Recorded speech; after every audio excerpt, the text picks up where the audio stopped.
undefeated, no losses, but they've lost a bunch of players. You got Clyde Edwards-Helaire, Isaiah Pacheco, you lost Rashee Rice. They done lost everybody on the field, but in the win column, they ain't lost nothing to date. They're trying to be the only team ever to three-peat. Chase, Daniel, you played for the Chiefs, obviously. Shady, you played for the Chiefs. Chase, starting with you, do you believe that the Chiefs need to make a move to three-peat? I don't think they need to make a move to three-peat because we saw what Pat Mahomes did last year with a worse receiving core. Look, you lose Hollywood Brown, you lose Rashee Rice. Those are your top two receivers going into camp. And talking to people inside the building, they were really excited coming out of camp for Rashee Rice. And Rashee Rice, his average depth of target was 6 yards. That means a lot of throw and catch. But he was getting up and down the field. I mean, he was leading the NFL in receiving yards. So then you leave Travis Kelce right there, really the only weapon. Xavier Worthy, for me, is a one-trick pony. He goes deep, he's fast. But, like, the dude's rolling. I like him. So I got 5 trade targets, though, that I think they could make them a lot better. This year feels different for me. Number one, probably the most likely, Amari Cooper. George. Okay? Amari Cooper, in my opinion, would fit in perfectly. The Browns converted all but $1.2 million.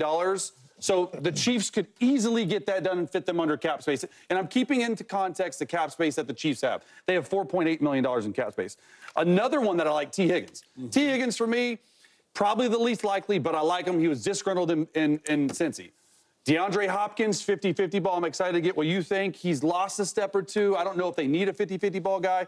Christian Kirk, probably not going to happen. The one that interests me the most is George Pickens. No, yeah, you tripping. George Pickens, for me, I don't know if the Steelers would trade him, but I don't know if they love all the off-field antics of George Pickens. So you've seen Andy Reid in the past bring guys in, turn them around. He would be the bona fide number one. What you guys think? George is going to be the bona fide number one for the Pittsburgh Steelers. They're going to pay him a lot of money. George ain't going nowhere. I would take George out of there. Your list is solid. Okay. I would take George out of there, and I would add Davante Adams because he's so valuable. Yeah, I think Davante Adams can be out there. I would add Davante Adams in there, but they need to make a move to three-peat. And the only reason why I say that is because you lost Pacheco, too. That's another big-time playmaker. Like, last year, at least they had him. We can run the ball. Even if we didn't have a lot of the receivers, we could run the ball and kind of keep the defense honest, get them in some cover three, some man-to-man.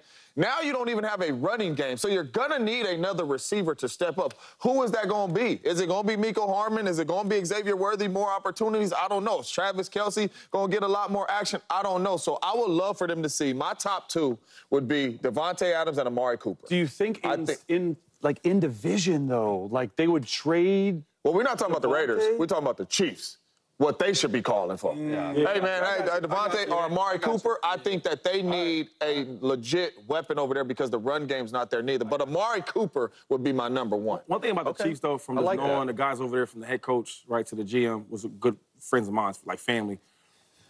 They're confident in their group of guys they have, right? Even though it might not look great right now, they're super confident. First of all, their defense. You know, I had a chance to talk to Brett Veach yesterday, actually, about this, right? And, you know, I'm on TV, so he can't give me everything.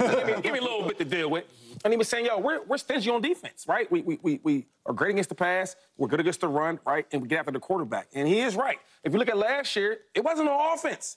It was a lot of defense. And I think they're going to stick to that model they did last year. Another thing is, I actually asked about Davante Adams because I think he's so good and so talented, and he's getting wasted over there in Oakland. Not Oakland, but Vegas. And he said, we would love to do that. But one is like it's in division thing, and the money's a big part we're not even thinking about, right? And one thing about when you win championships, you got to pay your star guys, and they're tapped for cash. No doubt. So they're going to bank on the guys they brought in to step in a big role on offense, right? Have a little more of Kelce, Kareem Hunt come in there, give us a little splash. And then their young rookie, Worthy. It might be time for him to grow up a little faster than they want him to. And then the best part is, the same way they won last year, we said the same thing about they needed a number one receiver. They never got one. Yeah. But what they get, they got a championship. So I think Brett Veach and Andy Reid are going to stick to the model they do right now. It will be fascinating to watch. Well, when we return, what's been the most fascinating storyline in the NFL this season for a treat, but it gets even better. Thanks for watching, though. We don't take it for granted. Justin Fields, we've been watching you all season. 3-1 as a starter. Many people are saying you played the best game of your career last game. Here's the problem. They lost. Here's a bigger problem. Russell Wilson, potentially a future Hall of Famer. Chase Daniel, he's on the bench behind Justin Fields. So the question is this, and Chase, you have done several breakdowns of Justin Fields. It's the most polarizing conversation on this show. But should Justin Fields keep his starting job despite the loss? Yeah, I don't think the loss was purely on him. He had a fumble. He took, you know, full accountability for it, which I liked. But I would say this is probably his best game of his career. There was a game against, 2023 against the Broncos where he threw 4 touchdowns, 3 total touchdowns. The thing about Justin Fields that I like, and Shady, you know, you can hop in right after me. But I have seen growth in his game. And this is the first time really we've seen it this year and really in his entire career where they were down 17. Time and time again, you saw in the second half, he's bringing his team back. He's even if it's short passes or a run, or I don't really care how you get it on a quarterback, because if you get it done, you get it done. He kept cutting lead to 7. Then Colts would score again. Then he'd bring them back down the field again. And then so it was just like one of those things. And so it was cool to see because we kept saying on the desk, well, some of us said on the desk, like, if he loses, but it's how he played. And he played the best game of his career, so I don't think you can sit him after what he showed on the field. He should be the starter for the whole year. He should be the left side of the desk. He should be the starter for the whole year. Why? Russ is healthy. Russ is suited up. You know, Mama always say, can't trick a tricker. Can't trick a tricker. That's a new word. Mommy always has to know what's I've heard that. Shout out Mama Jones. Trick a tricker. Okay. All right. You know, your parents always say they used to be trickers. You think you just showing some new tricks? I did all that. Okay. I don't be You're tricking. not telling me that Russell Wilson is standing on that sideline right now, suited up, and he's not healthy and can't play if something happened to Justin Fields. The reason why I say he should be the starter for the whole year is because they have already said that in the building, in my humble opinion, because Coach Tomlin does a great job of brushing everything under the rug. We ain't having no problems in this building, dog. I don't care if you're missing practices. I don't care. We didn't find out Antonio Brown wasn't practicing and all that. Antonio Brown was at the Raiders in the air balloon. Nobody knew how he was acting in that facility. Only the coaches and the players that was in there. So he does a really good job with that. Russ can play, but I think they truly, truly know that Justin Fields should be the starter of this football team. And I agree. Make him the starter for the whole year. Trade Russ to the Miami Dolphins. Let Russ go finish his career out, possibly on a high note, to play some football, and not just let him rot on the bench because you have already committed to Russ, to Justin Fields, in my opinion. Let Russ go. Trade Russ. You can get him for $1 million. Put him with the Miami Dolphins with Reid and Waddle right now with a good offense coach and let him finish his career out. But I think Justin Fields should be the starter for the rest of the year. He's 3-1, and he's showing growth. Whether we like it or not, he's showing growth at the quarterback spot. I don't mind that part while trading Russ, letting him finish his career out right on top.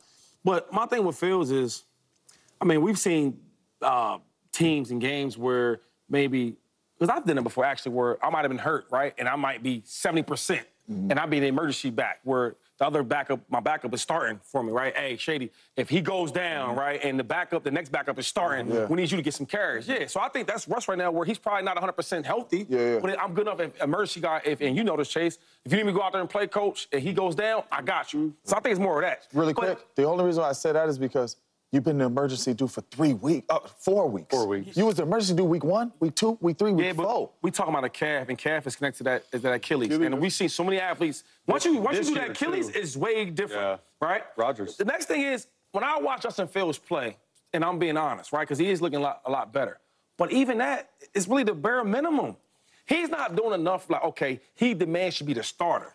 If that was the case, everybody on TV, everybody you playing against would say, yo, he deserves to be the starter. You know why? Because he's balling that well. I've been there with Nick Foles and Michael Vick. Michael Vick was better than Nick Foles, but he wasn't playing better than him when he got hurt. And when you playing that much better, it's not even a question. It's not negotiable. You know what? I don't even gotta say nothing to you about it. Coach, you know. Man, we watching this dude play. He deserves to be the starter. But that's not the case. It's not the case. From a quarterback perspective, though, Justin Fields is playing like a top 12 quarterback. He's 9th in total touchdowns for his position. Chase, you're going to unload He's the whole 7th. thing. I got to go to break. He's 7th in completion percentage. Say the whole thing for tomorrow. Say that whole thing. Charlie, you and Chase say that whole thing for tomorrow. Lead with that tomorrow. You're going to drop a whole bomb. Right? Chase, you knew I had to go to break. Hold on. Chiefs on Sunday. That doesn't tell the whole story. Justin Herbert, remember, he set a rookie record for passing yards in a season. Well, he's averaging 144 passing yards a game.